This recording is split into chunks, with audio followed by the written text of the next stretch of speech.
أنا والموت كهاتين، أنا والموت كهاتين، فما ضر نفسي إذ تغشاه ويغشاها.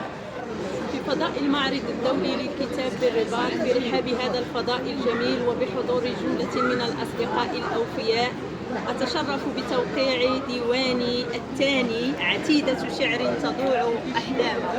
هذا الديوان جاء نتيجة مجهود كبير وقد رأى النور بفضل تعاوني مع دار أفرا للنشر والتوزيع. أتمنى أن يكون الشعر جزءا من حياتنا ومن يومياتنا.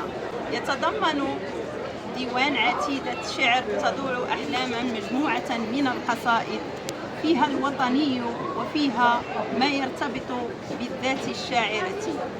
سأختار لكم جزءا من قصيدة من هذا الديوان، قصيدة عنوانها أجنحة عشق منكسرة، وفيها أقول: أنا والموت كهاتين، أنا والموت كهاتين، فما ضر نفسي إذ تغشاه ويغشاها. ما عدت أرنو إلى الإصباح، فالليل طرز أكفاني بعد القول وسواها. لست أخشاك يا ليل، لست أخشاك يا ليل، فمر على صفصافة العمر، علق تراتيل الردى، علق أصناف البهتان.